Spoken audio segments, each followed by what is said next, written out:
아주 근사하게 차려입은 사람들이 숫자가 적힌 패드를 들고 경매를 하는 장면. TV나 영화에 종종 등장하죠. 예능에서도 가끔 볼 수 있고요. 그래서 익숙해질 법도 한데 계속 낯설어요. 왠지 대단한 사람들만 하는 것 같고 좀 그렇잖아요? 잘 차려입은 정장 차림이 아니면 입장이 불가한 건 아닐까 하는 걱정도 들고요. 알아두면 돈이 보이는 예술, 아트가 뭐니. 오늘은 다양한 장소에서 그림 사는 방법, 특히 경매 시장과 아트 페어에 대해서 이야기합니다.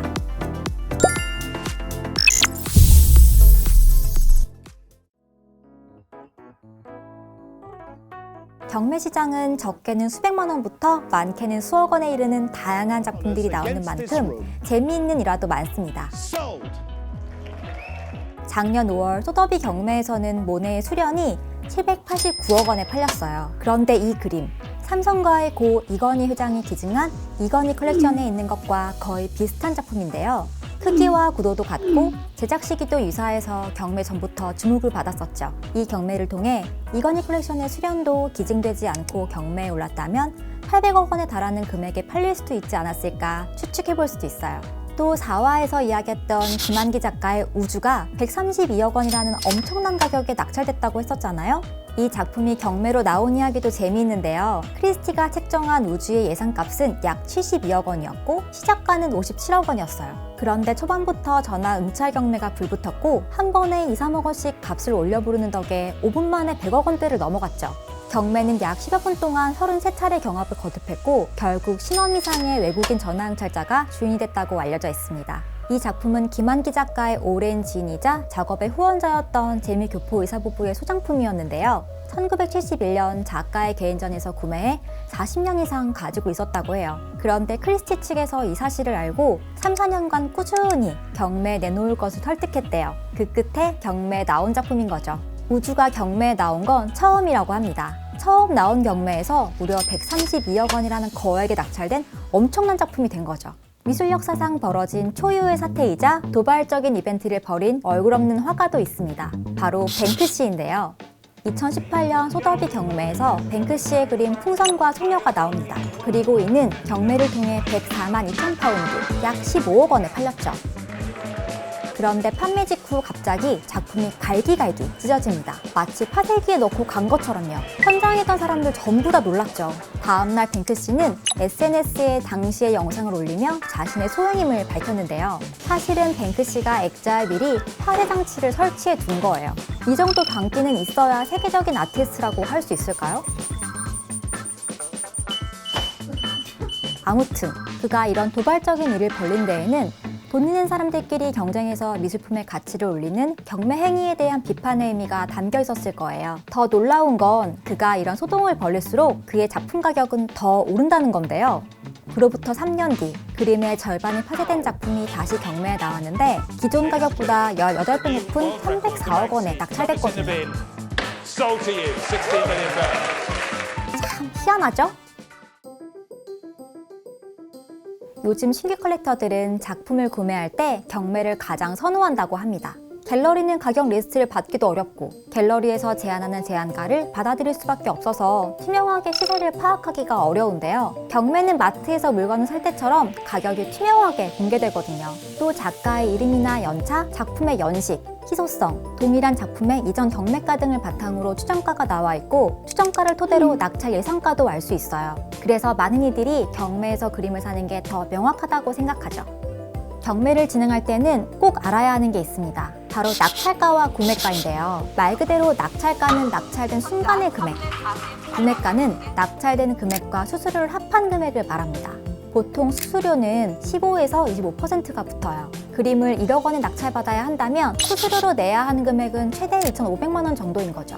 보통 경매에서 경합이 붙으면 과열된 분위기에 휩쓸려 자기도 모르게 높은 가격을 부르기도 하는데요. 낙찰가의 수수료까지 합한 최종 구매가를 미리 계산해서 신중하게 낙찰을 진행해야 하죠. 그 이유는 낙찰받은 뒤엔 어떤 이유로든 취소하고 싶어도 철회하기가 힘들거든요. 경매에서는 무분별한 응찰을 막고 진짜로 작품을 원하는 사람들만 참여하도록 하기 위해서 규칙을 정했어요.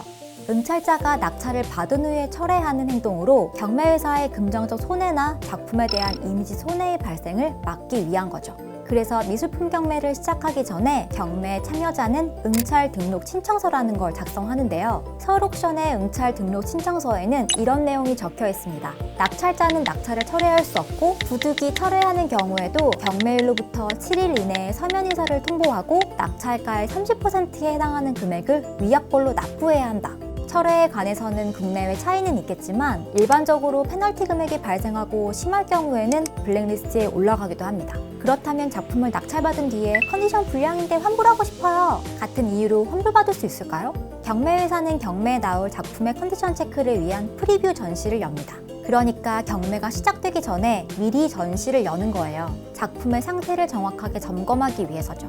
이때 모든 점검을 마쳤다고 판단하고 경매가 진행되기 때문에 작품의 상태로 인한 환불은 거의 불가능하다고 봐야죠. 경매는 어떻게 진행되는 걸까요? 경매장에는 경매를 진행하는 수석 경매사, 보조 경매사, 전화와 서면 응찰자를 위한 직원, 현장 응찰자, 그 외에도 기자와 경매 참관인들도 있습니다.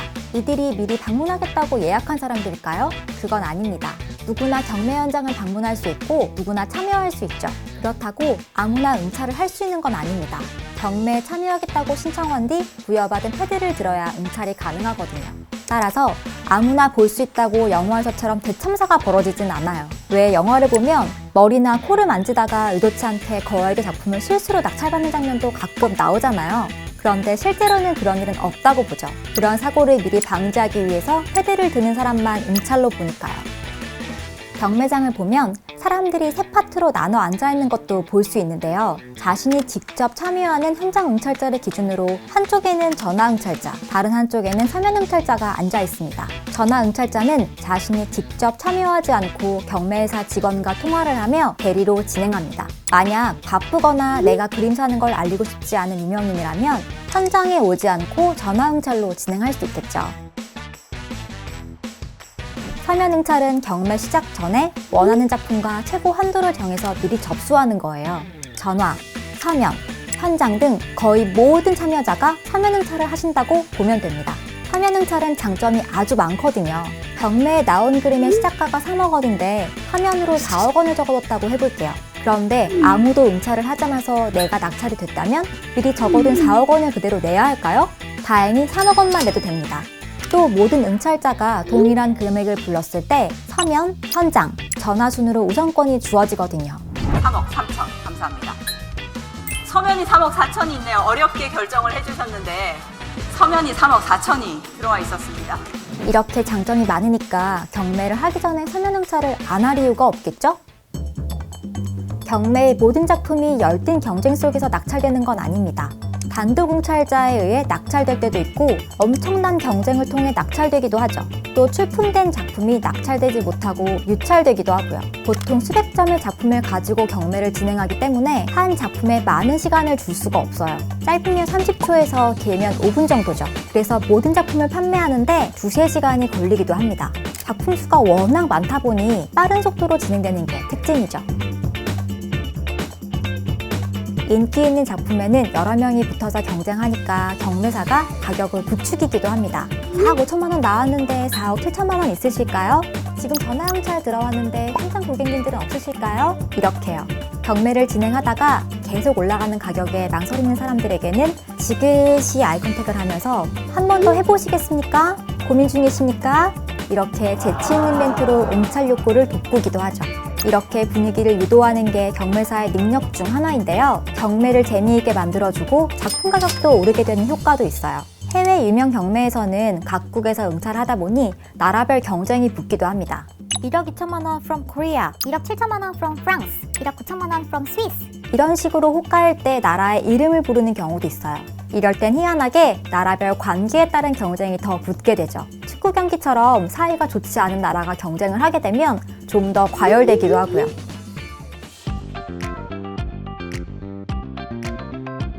경매가 무섭다면 스티커 하나로 작품을 살 수 있는 곳도 있습니다. 바로 아트페어인데요. 현재 국내에서 열리는 아트페어의 수는 50여 개에 달하고 국내외 굵직한 아트페어도 거의 매달 있습니다. 아트페어는 작품을 낙찰하는 시간이 짧은 경매에 비해서 비교적 여유롭게 작품 감상도 하고 구매 결정도 할 수 있는 게 장점이죠. 아트페어에서 작품을 사는 방법은 생각보다 간단합니다.